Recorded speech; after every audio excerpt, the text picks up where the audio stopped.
قناة السلام الفضائية في لقاء يتكرر بإذن الله على خير. نجدد اللقاء ونرحب بكم في بدء هذا اللقاء المبارك. يسعدنا أن نرحب بضيف البرنامج فضيلة الدكتور الشيخ حسن سلمان.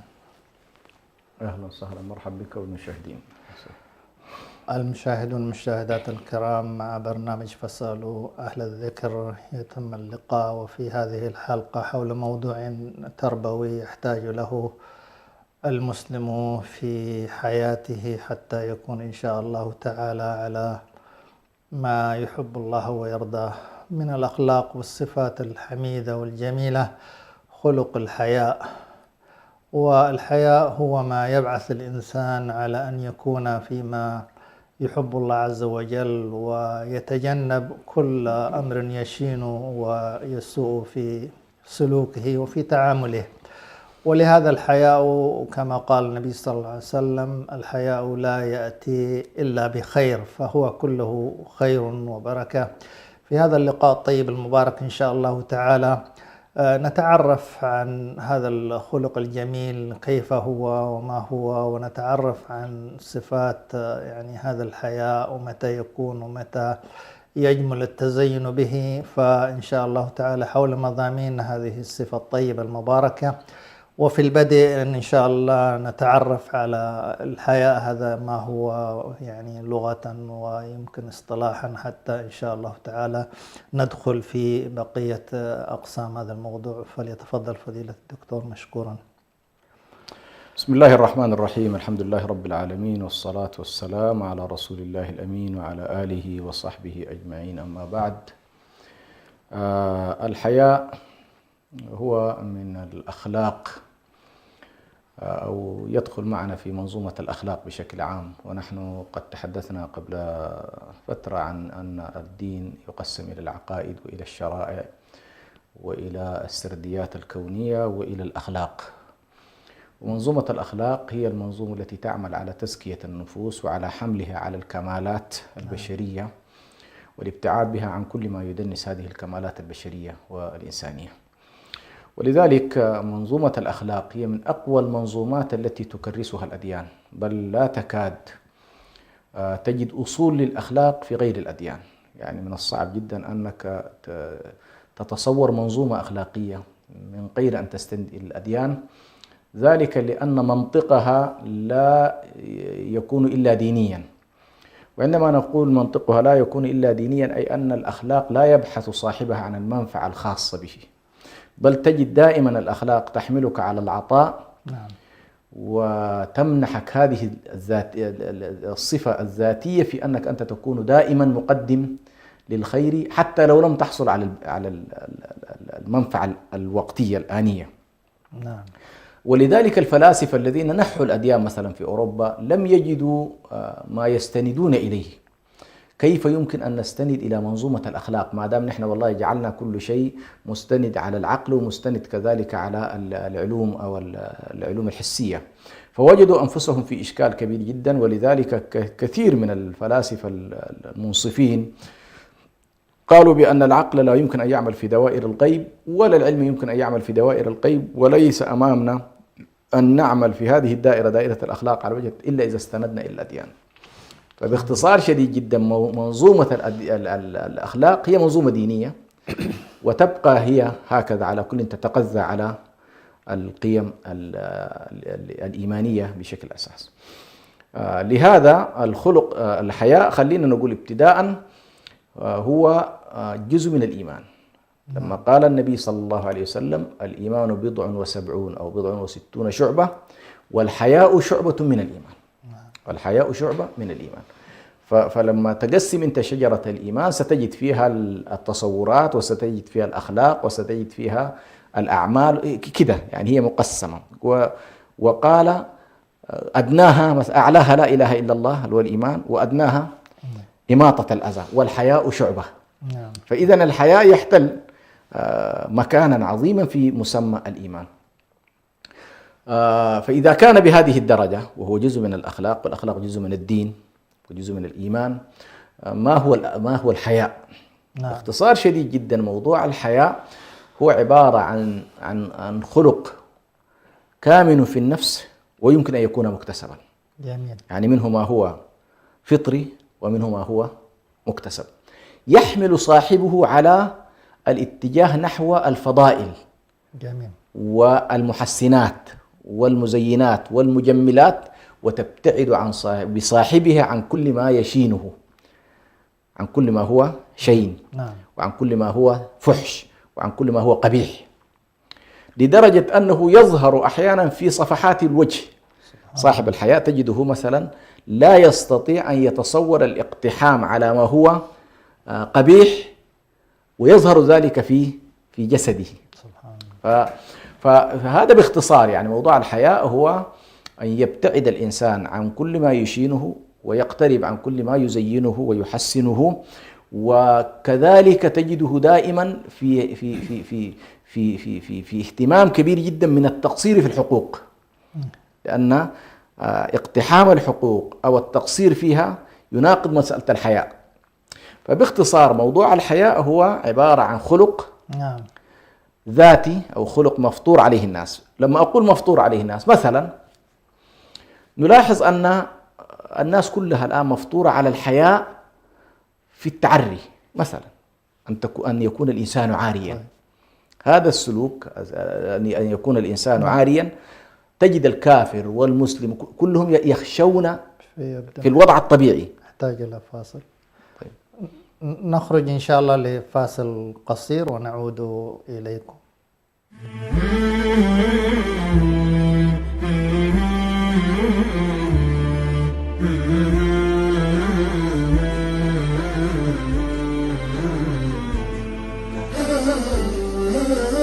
أعزائنا المشاهدين، يمكنكم الآن متابعة بث قناة سلام الفضائية عبر قمر سهيل سات على الترددات التالية: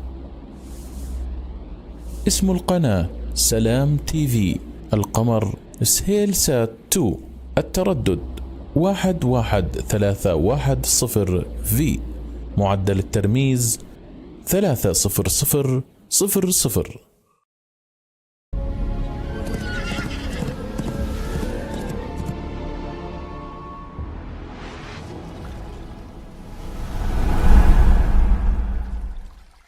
السلام عليكم. في العصر الجاهلي كان هنالك شاعر وفارس لا يغلبه أحد، وهو عنترة ابن شداد العبسي.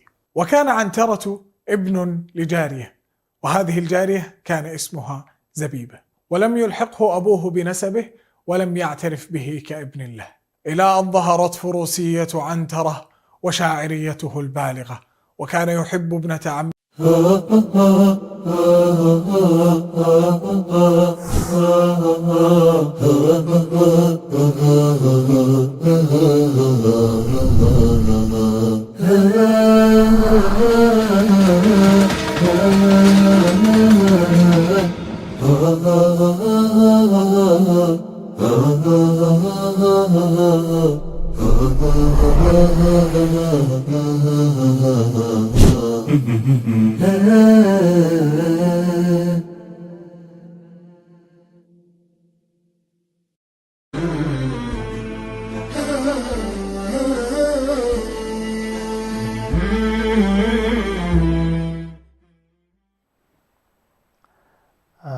مرحبا بكم مجددا. تفضل فضيلة الدكتور لإكمال الفكرة.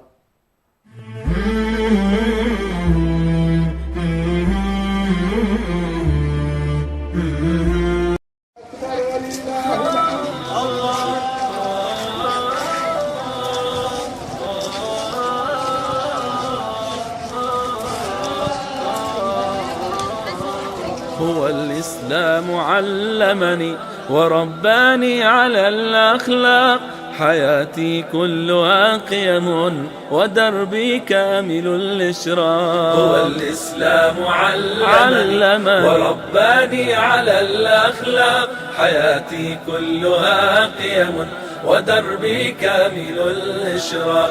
هو الإسلام كريم طيب الأنفاس وفي للوفا نبراس، زرعت الحب في قلبي ومن قلبي يحب الناس، ومن قلبي يحب الناس. كريم طيب الأنفاس وفي للوفا نبراس، زرعت الحب في قلبي ومن قلبي أحب الناس، ومن قلبي أحب الناس. أمين في معاملتي سخي والسخا سمتي، أمين في معاملتي سخي والسخا سمتي، وفي قولي وفي فعلي وفي فعلي وفي قولي وفي فعلي وفي قولي وفي فعلي، يغذي الصدق أوردتي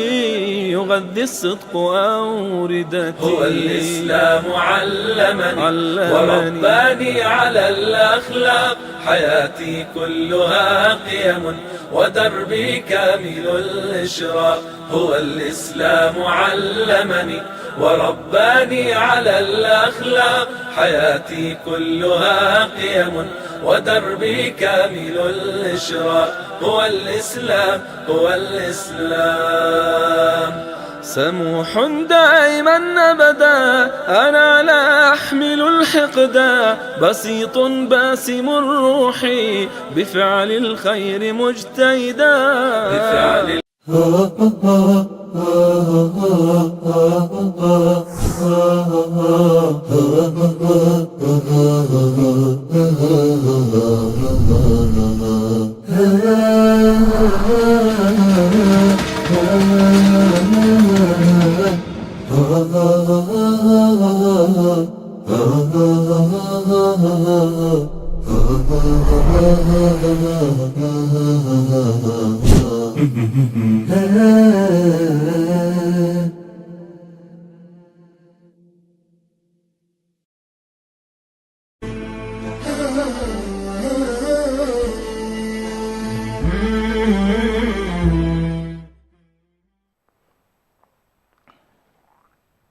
مرحبا بكم مجددا، وليواصل الشيخ فيما بدأ من تعريف الحياة وأهميته وما يتعلق به إن شاء الله.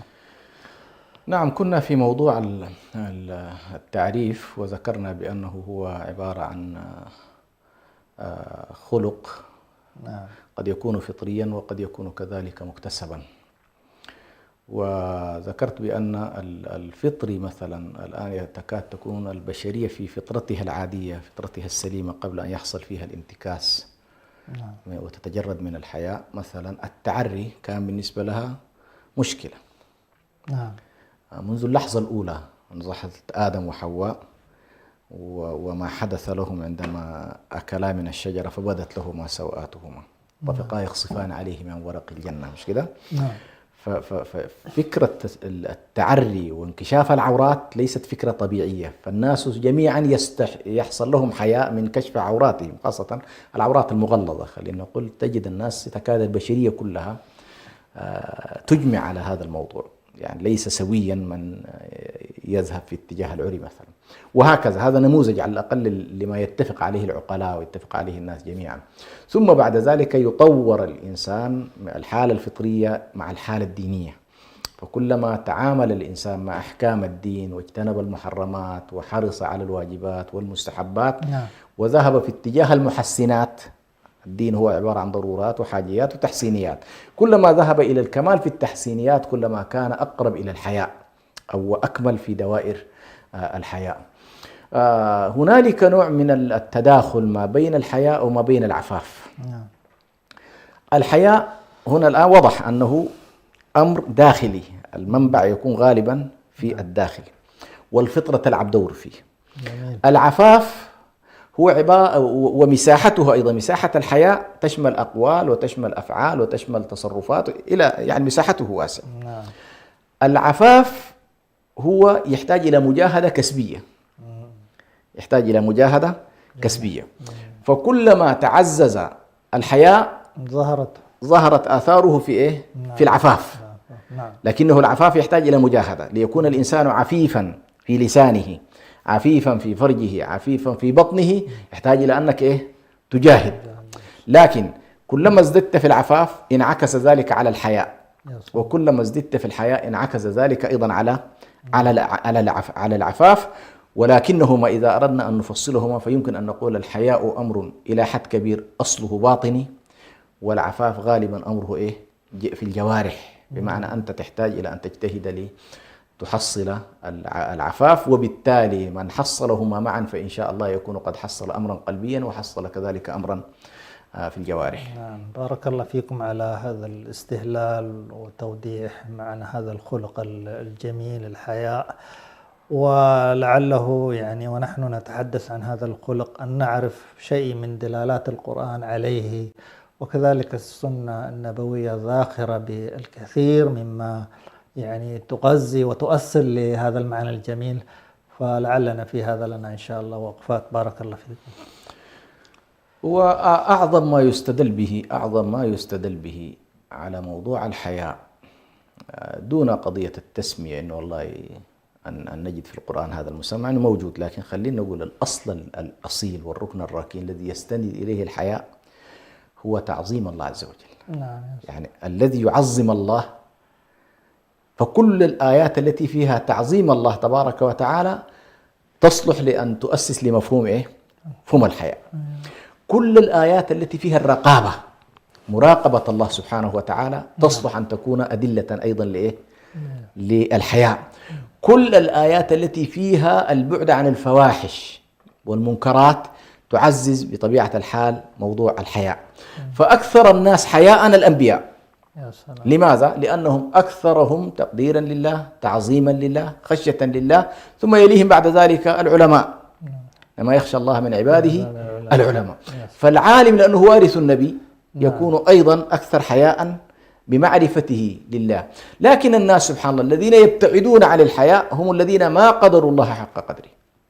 هؤلاء تجدهم دائما يبتعدون عن الحياء. ولذلك لما قال النبي صلى الله عليه وسلم إذا لم تستحي فاصنع ما تشاء، إنما أدرك الناس من كلام النبوة إذا لم تستحي فاصنع ما تشاء. فكأنما الحياء المبني على الإيمان، المبني على المراقبة، المبني على تعظيم الله تبارك وتعالى، هو المانع لأن الإنسان يقتحم أسوار المحرمات ولا تكون له حدود ولا يكون له سقوف. فعلى كل هذا تأصيل كلي. التأصيل الكلي أنه كل ما يتعلق بتعظيم الله تبارك وتعالى وإجلاله والخوف منه والخشية والرقة، هذه كلها تؤدي بنا إلى فمعرفة الله هذه تؤدي بنا إلى الحياء. معرفة كذلك أحكام الله سبحانه وتعالى، لأنه في حقيقة الأمر معرفة الله تبارك وتعالى ومعرفة أوامره هما ركنا الحياء. يعني تجد الذي يخشى الله، يتقي الله، يقدر الله حق قدره ويعمل بأوامر الله فقد احتل مقاما كبيرا. لكن ستلاحظ سبحان الله في القرآن الكريم لو أردنا النموذج الأول نموذج الأنبياء ثم نموذج العلماء، لكن تعال معي إلى نموذج النساء. ستجد أنه أكثر صفة تحمد للمرأة هي الحياء. يا سلام. نعم.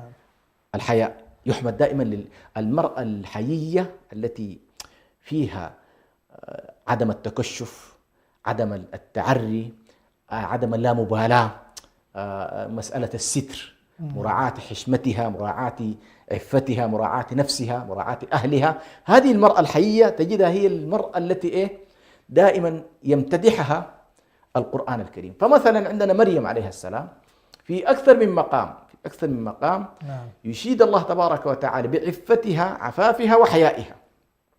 فمثلا في سورة مريم لما ظهر لها الرسول اللي هو جبريل عليه السلام، واذكر في الكتاب مريم إذ انتبذت من أهلها مكانا شرقيا اتخذت من دونهم حجابا فأرسلنا إليها روحنا فتمثل لها بشرا سويا قالت إني أعوذ بالرحمن منك إن كنت تقيا. يعني هذه المرأة الآن ليست، واضح جدا، مجرد أن رأت رجل وظهر هذا الرجل أمامها، لم تكن تعرفه أنه الملك ولم يعرفها هو أيضا بنفسه بأنه الملك، مباشرة خاطبته بتقوى الله سبحانه وتعالى، إني أعوذ بالرحمن منك إن كنت تقيا. لاحظ. طيب هذه راسخة جدا في الحياة، وامتدحها الله سبحانه وتعالى طبعا بها في أكثر من سورة. النموذج الثاني تلك الفتاة التي تزوج بها أو تزوج بأختها على كل موسى عليه السلام، وهي بنت ذلك الرجل الصالح ولعله شعيب عليه السلام.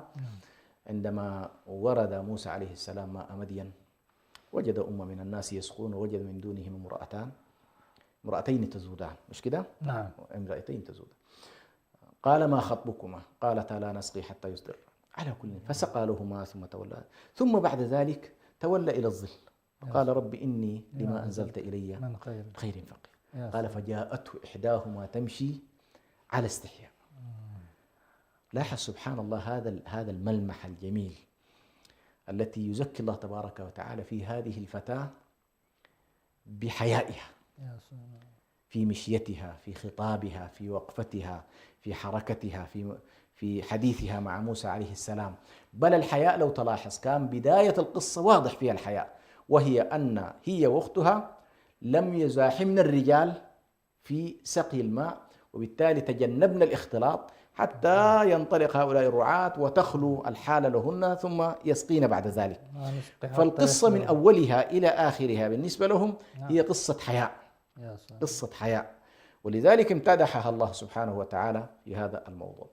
أيضا من الأشياء التي يستدل بها في موضوع الحياء آيات الأمر بالمعروف والنهي عن المنكر. جميل. وجدت أن كثير من العلماء يستدلون بالأمر بالمعروف والنهي عن المنكر في هذا الاتجاه. لماذا؟ لأن بعض الناس تجد المانع لهم من الأمر بالمعروف والنهي عن المنكر زعم الحياء. وهنا نأتي إلى قضية أنه الحياء إن شاء الله أنواعه، أنه الحياء الممدوح والحياء المذموم. فالذي يستحي من الله سبحانه وتعالى حق الحياء يكون آمرا بالمعروف ناهيا عن المنكر، والذي يتخلى عن هذا الموضوع عن الأمر بالمعروف والنهي عن المنكر بحجة أنه يستحي، فإن ذلك قد يقع في محظور، وهو عندما يبعث الله سبحانه وتعالى يوم القيامة العالم فيقول له لماذا لم تأمر بالمعروف وتنهى عن المنكر؟ فيقول خشية الناس، فيقول إياي أحق أن تخشى، إياي أحق أن تخشى، أي أحق أن يخشى هو الله، أحق من يستحيا منه هو الله. وبالتالي هذه أيضا من الآيات التي حقيقة آيات الأمر بالمعروف والنهي عن المنكر التي يمكن أن يستشهد بها فيما يتعلق بالآيات القرآنية المتعلقة بهذا الباب. جميل. إذا أردنا أن نتوسع في النصوص الأخرى اللي هو النصوص خارج القرآن الكريم، فذكرت الحديث الأول اللي هو الحياء شعبة من الإيمان. وذكرت أيضا حديث إنما أدرك الناس من كلام النبوة إذا لم تستحي فاصنع ما تشاء. ويقول كذلك النبي صلى الله عليه وسلم الحياء كله خير والحياء لا يأتي إلا بالخير. هذه كل أحاديث يحث فيها النبي صلى الله عليه وسلم على مسألة الحياء كخلق، لا بد أن الناس يتجهون إلى الخلق سواء كان مكتسبا فيطورونه أو كان ذلك، وخصوصا الحديث الذي ورد بصيغتين إن فيك خصلتان يحبهما الله، الحلم والأناة، وفي بعض الروايات الحلم والحياء.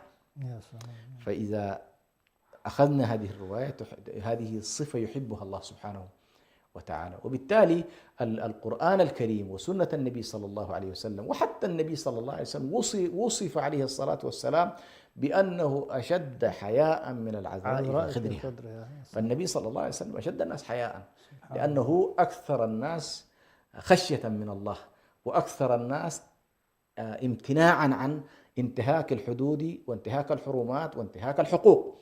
ولذلك الحياء بالنسبة له عليه الصلاة والسلام من صفات التي تجلى فيها بحيث ليس هنالك من يمكن أن يزاحم رسول الله صلى الله عليه وسلم في ذلك. ما أشرتم إليه الحديث يعني وربطه بما تفضلتم به بخصوص الحياء عند النساء، فكأنه سبحان الله صفة الحياء منغرسة نعم. في المرأة في خدرها. نعم أحسنت. ولذلك النبي صلى الله عليه وسلم شبه في هذا المقام بما أنه أليق بالنساء هذا سبحان الله. نعم. لكن النبي صلى الله عليه وسلم فاقهن في ذلك، مع أن صفة كمال. نعم. صفة كمال، ففاق النساء في هذه الصفة لأنها صفة مانعة عن كل ما يتعلق بانتهاك الحقوق والحرمات. فالنبي صلى الله عليه وسلم حاشاه أن يكون منتهكا لحرمة أو منتهكا أو مقتحما لحق أو مرتكبا لفحش فحاشا رسول الله من ذلك. بارك الله فيكم على هذا التأصيل لموضوعنا. ولعل بعد هذا الحديث ننتقل إلى يعني الحياء كنوع من ما هو الحياء المحمود وربما شيء من أقسامه، وهل هناك يعني حياء مذموم يجب أن الإنسان يفهمه أيضا ويعني يتجنبه فضيلة الشيخ؟ نعم، موضوع الحياء هو يعني لو تلاحظ النبي صلى الله عليه وسلم قال الحياء كله خير. يا سلام. مش كده؟ نعم. فكأنما النبي صلى الله عليه وسلم أي شكل آخر نحن نسميه حياء أخرجه من هذه الدائرة. لكن بعض الناس يسمونه حياء أو قد يسمونه خجل. لاحظت؟ أو نخلينا نقول بأنه والله هنالك نوع من الحياء يعني يدخل فيه الإنسان مسميا له بالحياء ولكنه حياء مذموم وليس حياء محمود. فلا شك أن إذا قسمنا الحياء إلى هذين القسمين فهنالك حياء محمود وهنالك حياء مذموم. أعظم أنواع الحياء المحمود الحياء من الله. يا سلام. استحيوا من الله حق الحياء. الله. استحيوا من الله حق الحياء. النبي صلى الله عليه وسلم شوف يعني لما تتعامل مع الله سبحانه وتعالى وتقدر حق قدره وتؤمن بأن الله يراقبك في السر والعلن وأنه هذا يورثك مسألة الرقابة الذاتية، فتكون أنت في وضعية مع الله سبحانه وتعالى ظاهرا وباطنا أنك مجتنبا لمحارمه ملتزما بأوامره. استحي من الله حق الحياء. طبعا النبي صلى الله عليه وسلم قيل له وكيف نستحي من الله حق الحياء؟ قال أن تحفظ البطن وما وعى والفرج وما حوى وأن تذكر الموت والبلى. مش كده؟ فالاستحياء من الله سبحانه وتعالى يورثك هذه القضايا. عندما تستحي من الله سبحانه وتعالى تكون محافظا على كثير من القضايا. لكن خلينا نقول بأن الاستحياء من الله تبارك وتعالى هو ألا تقتحم محارمه وأن تلتزم بأوامره. ويمكن أن نقول الحياء من الله سبحانه وتعالى أيضا ألا يجدك حيث نهاك ولا يفتقدك حيث أمرك. وهنا يمكن أن نقول الحياء يعاد للتقوى، أن الحياء فعلا قريب من ذلك. فالحياء من الله سبحانه وتعالى هذا أفضل أنواع الحياء، وهو النوع الأول الذي يمكن أن ندرجه ضمن مفهوم الحياء. جميل. النوع الثاني من أنواع الحياء المحمود الحياء من الملائكة. الملائكة الذين يرافقوننا. نحن الآن علينا ملائكة، مش كده؟ ملائكة ترصد حركاتنا وسكناتنا وتكتب أعمالنا وكذا. فالذي يصاحب أو الذي يستحضر هذه الصفة وهذا الخلق فإنه يستحي من الله ابتداء ثم يستحي من ملائكته كذلك. يقول كيف أنا أذنب أو أقتحم محارم الله وأنا علي ملائكة، فيستحي من ملائكة الرحمن. يستحي من ملائكة. النوع الثالث من أنواع الاستحياء هو الحياء من النفس. يخلو الإنسان أحيانا بنفسه. للأسف الشديد كثيرا ما يقع الناس عندما يخلون بأنفسهم يقعون في المحرمات. مش كده؟ فالوقوع في المحرمات هنا نتيجة عدم استحياء الإنسان من نفسه. ولكن الذي يستحي من نفسه فإنه يكون ظاهره كباطنه في الخلوات. نعم. الخلوات. ولذلك السلف رضوان الله عليهم كانوا يقولون اتقوا ذنوب الخلوات. وهذا يحتاج على كل إلى مجاهدة ومراقبة. فعندنا الحياء من النفس. عندنا أيضا حياء من خلق الله. يستحي الإنسان من عباد الله ألا يرونه في موطن على كل يكون فيه. فالصفة الحياء سبحان الله يعني مثلا الذين ترتفع عنهم هذه الصفة يتحولون، يعني بعض الناس الحياء يمنعهم من المجاهرة. فتجده سبحان الله هو يذنب خفية. صحيح أذنب خفية لم يستحي من نفسه، وقد لا يكون استحى من الله، وقد لا يكون استحى من ملائكته، لكنه هنا استحيا من عباد الله تبارك وتعالى. فهي نقول له والله لو أنك استحييت من الله واستحييت من ملائكته ومن نفسه لاستحييت كذلك من ما هو. فبعض الناس تجد أن والله يستحي من الناس ويمنعه الحياء كذلك من الناس من أن يقع في كل المعايب. الحياء من الناس لا يريد أن يكون مذموما عند الناس، لا يريد أن يكون ملاما عند الناس، لا يريد أن يكون مشهورا بالفسق والفجور عند الناس، وهكذا. فعلى كل الحياء من عباد الله ومن الخلق أيضا مانع من كثير من القضايا، وخصوصا فيما نسميه نحن بقانون العيب. نعم. صحيح نحن نقول إنه والله يحول قانون العيب إلى قانون الديانة. فمثلا اللي هو هند رضي الله عنها لما سمعت النبي صلى الله عليه وسلم يتلو قول الله تبارك ولا يزنين، قالت وتزني الحرة. يعني هي هنا الآن لم يكن الأمر عندها أمر ديانة، لكن كانت ترى أنه لا يمكن للمرأة الحرة أن تزني. هذا قانون العيب في الجاهلية. وقانون العيب في الجاهلية سبحان الله عنده أشياء كثيرة جدا أدخلهم في كثير من المكرومات على كل. لكن جاء الإسلام ليقول لهم افعلوا ذلك بنية وبقصد إيه؟ رضوان الله تبارك وتعالى. يعني مثلا صفة الكرم التي اتصف بها مثلا حاتم الطائي واتصف بها آخرون من العرب، كان بعض الصحابة يسألون ماذا عن فلان المشهور بالكرم، إلى اليوم نحن نتحدث عن حاتم، وواحد آخر أيضا. فقال النبي هو في النار مع كل كرمه. قال نعم، لأنه ما قال يوما مع هذه الحالة ربي أغفر خطيئتي يوم الدين. نعم. فنحن نقول اعمل الأخلاق الفاضلة، ولكن يجب أن تكون مصحوبة بالخوف من الله، مصحوبة باستحضار الآخرة، مصحوبة باستحضار النية الحسنة التي تكون إن شاء الله لك يوم القيامة. فعندنا الآن الحياء من الله، والحياء من الملائكة، والحياء من النفس، والحياء من الناس عامة، والحياء من الوالدين بالنسبة للأبناء. هذه مسألة مهمة جدا. ولما نتكلم عن الحياء من الوالدين ليس بأن الابن أو الأبناء لا يرتكبون المحرمات أمامهم، لا، ليست كذلك، هذه جريمة أصلا. ولكن ألا يفعلوا أمامهم ما لا يرغبون في فعله حتى لو كان حلالا. أن تدرك أنه والله والدك ووالدتك مثلا لا ترغب في شيء معين، يجب أن تستحي منهم ألا يرونك وأنت تفعل ذلك. هذا وبالتالي ستذهب في هذا الاتجاه إلى بر الوالدين. بر الوالدين من أعظم ما يساعدك عليه الحياء. تستحي منهم في كثير من القضايا، إنه والله يمنعك الحياء من والديك أن تقع في كثير من الإشكالات. فهذا نوع أيضا من الحياء الإيجابي أو الحياء المحمود على كل. كذلك أيضا يمكن أن نعكس المسألة ونقول الحياء من الأبناء بالنسبة للوالدين. يا سلام. أيوه. يعني مثلا بعض الناس يتعاطى السجارة مثلا، لكن لو استدرك على أنه والله يجب أن يستحي من أبنائه لأنه قدوة، كيف يقع في سلوك لا يليق بالمربي؟ يا سلام. وخلينا على هذا فقس المعلمين المدراء يجب أن يلاحظوا بأن والله هم قدوة. نعم. والقدوات عليها أن تكون أكثر استحياء ممن دون يعني من دونهم. جميل. فالمدير يستحي من أن يقع في خطأ يكون يخرم حالة القدوة عنده، مثل الوالد يخرم حالة القدوة عنده. فهذه كلها على كل يمكن أن نقول بأنها تدخل معنا. أيضا مما يدخل في مسألة الحياء من الضيف. جميل. الحياء من الضيف هذه من الأشياء أيضا التي لا بد أن يكتسبها الناس. يعني مثلا أتاك الضيف يجب أن لا تنشغل عنه بغيره، هذا من الحياء منه.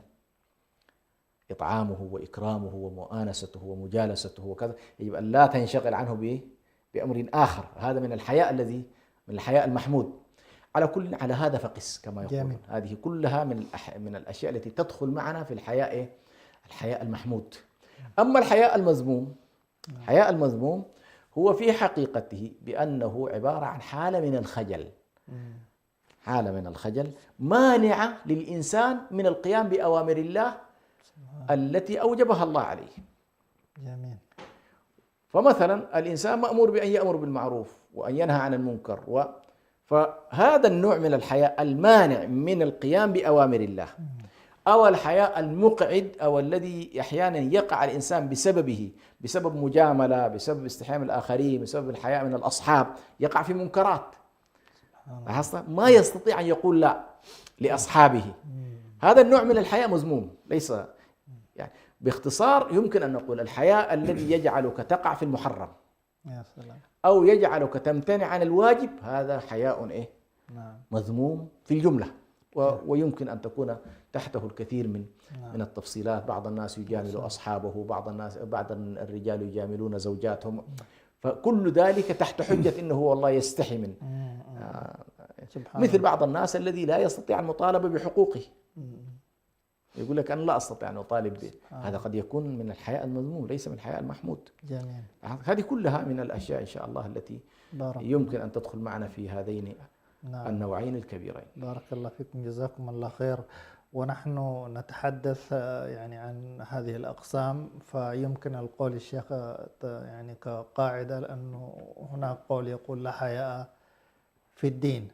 وعلى هذا أيضا تعلمون أن يعني النساء ورد عن نساء الصحابة أنه لم يمنعهن حياءهن من سؤال النبي. وأيضا لا ينال العلم يعني مستحيح إطلال حول أيضا يعني هذا الأمر، كيف أن النساء وكيف أنه أيضا المتعلم ينبغي يعني أن لا يمنعه الحياء، يعني كما منع يعني لم يمنع النساء الأنصار خاصة من التفقه ومن السؤال يعني في هذا الصدد. طبعا عبارة لا حياء في الدين لو أخذت هكذا كارثة هي. لاحظت لو أخذ إن والله الدين ليس في، لا، المراد ما ذكرت. لا حياء في الدين أي في تعلم الدين، في معرفة الأحكام، لكن الدين كله يقوم على الحياء. نفرق بين أمرين. الدين كله قائم على الحياء، حياء من الله، حياء من الخلق، حياء من النفس، حياء من الملائكة، هذا جانب. جميل. طيب لا حياء في الدين هنا مقصود منها أنك وأنت تتعلم الدين يجب أن ترفع عنك إيه؟ لأنك لن تتعلم عنه. وهنا دخلنا في الحياء المذموم، عليك النور. جميل. هذا الحياء المذموم الذي يمنع الإنسان من تلقي العلم. نعم. والنساء طبعا أكثرهن وقوعا في هذا الجانب، لأنه كثير من قضايا النساء قضايا خاصة. وخاصة عندما يكون السؤال لرجل، هنا إشكالية، الحرج وحاصل. فكان المسألة النساء الصحابة يأتين إلى عائشة، عائشة تسأل، يعني مثلا سألت واحدة النبي صلى الله عليه وسلم فأجابها افعلي كذا تطهري بها. كيف أتطهر بها يا رسول؟ ما استطاع النبي أن يجيبها، لأن هذه قضية نسائية. استحيا منها النبي صلى الله عليه وسلم. فأخذتها عائشة وبينت لها كيف يتم التطهر من هذا الحيض وكذا. فعلى كل، نحن فيما يتعلق بالدين كما يقال ميمان لا يتعلم عنه، مستحي ومتكبر. كثير من الناس سبحان الله يقول لك الآن أنا والله بلغت سن، بعض الناس سبحان الله يعني يتصور أنه هو الناس يفهمونه بأنه شخصية علمية وشخصية كذا، كيف الآن أجلس لأتعلم؟ فيحرم نفسه من العلم. بعض الناس يتصدر في المشهد العام فيكون وزيرا أو يكون مسؤولا أو يكون واليا، ولكنه تسود كما يقول أو صار سيدا قبل أن يتعلم، فيمنعه ذلك أيضا من كل هذه الأشياء.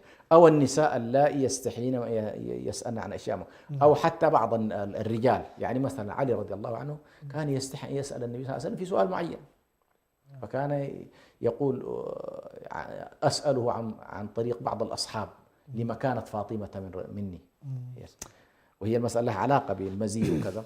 فعلى كل الاستحياء المذموم هنا الذي منفي أنه لا حياء في الدين هو في عملية التعليم والسؤال والاستفسار وفي معرفة أحكام الله تبارك وتعالى. لا تستحي، إن استحييت فهنا الحياء المذموم باختصار. بارك الله فيكم. ونحن نسير إن شاء الله حول هذا الموضوع، لعلنا أن يعني أيضا نلقي الضوء على الثمرات، كيف يمكن هذا الخلق الجميل وخاصة أن يعني يغرس في البيوت وفي النشء، حتى إن شاء الله تعالى هذه القيمة تكون يعني حاضرة في تربيتهم، من أجل أن يكون أبناء صالحين. القيمة وشعور المراقبة وشعور الحياء يعني حاضر في أذهانهم وفي تعاملاتهم مبكرا. بارك الله فيكم. الله يجزيك الخير. أولا أنا ذكرت من منح أو وهبه الله سبحانه وتعالى الخلق الحياء فطرة، فقد وهبه الله خيرا كثيرا. يعني هذه نعمة من الله سبحانه وتعالى منحك إياها، لكن هذه تزداد كذلك، تزداد بما هو مكتسب، وقد تتراجع. يعني بعض الناس سبحان الله قد يتراجع عنده صفة الحياة باقتحام المحارم. لا بد أن تدرك إنه والله هي نعمة، والنعمة قد تسلب، مش كده؟ النعمة قد تسلب، والنعمة إذا شكرتها قد تزداد. إن شكرتم لأزيدنكم. فعلينا أن ندرك بأن والله موضوع الحياة أول أهميته بارزة في أن الإنسان عندما يستحي من الله تبارك وتعالى سيراقبه ويستحي منه ويخشاه ويرعى أحكامه، وعندما يستحي الإنسان كذلك سيراعي حقوق العباد ويقف عند حدود الله تبارك وتعالى. وعندما يرفع عنه هذا الخلق ويتجرد ويكون بلا حياء فإنه يقع في الإشكال الذي ذكره النبي صلى الله عليه وسلم: إذا لم تستحي فاصنع ما تشاء.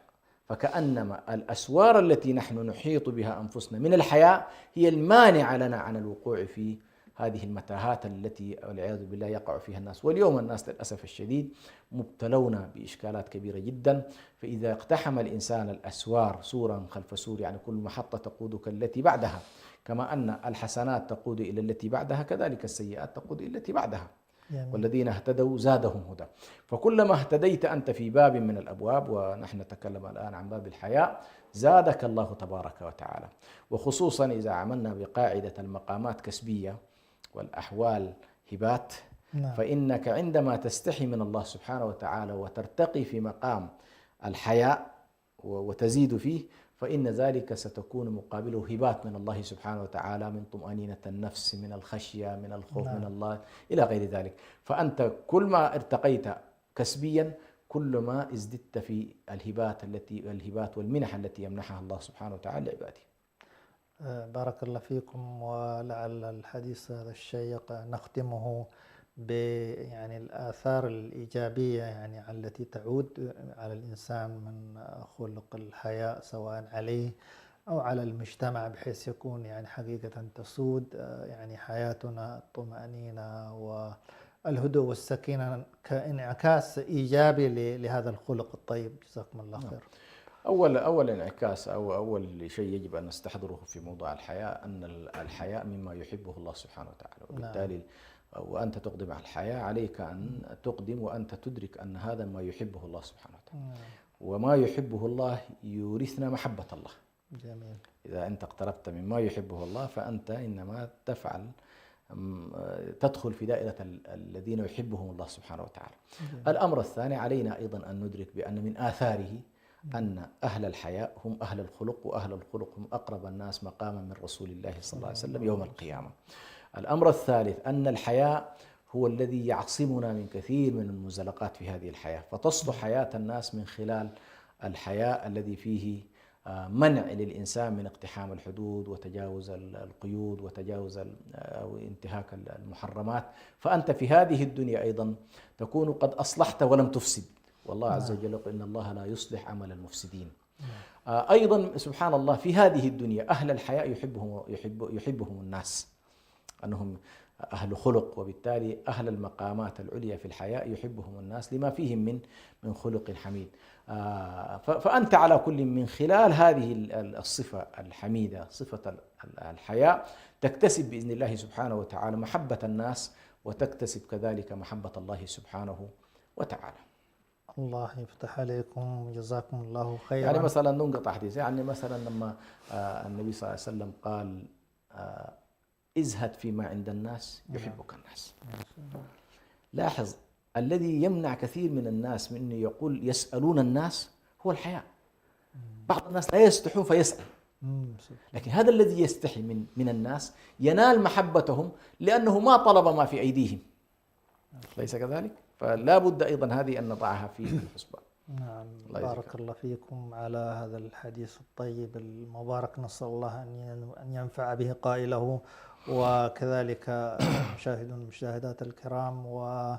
ونختم في لقائنا هذا بأنه كما ذكر فضيلة الشيخ أن الحياء مما يعصم الإنسان من الوقوع على كثير من المنزلقات، وهذه في حد ذاتها يعني كسب يعني طيب مبارك للتخلق بالحياء. كما أن الحياء يعني صاحبه كما ذكر في ختام حديثه فضيلة الشيخ أنه ينال محبة الله سبحانه وتعالى، وينال كذلك يعني محبة الناس. فحري بنا أن نكون يعني خلق الحياء حاضر في حياتنا وتعاملنا سواء مع ربنا عز وجل أو مع الناس كافة. في ختام هذه الحلقة وهذا اللقاء نشكر لكم يعني طيب استماعكم ومشاهدتكم، ونشكر لفضيلة الشيخ ما تقدم به وأفاد.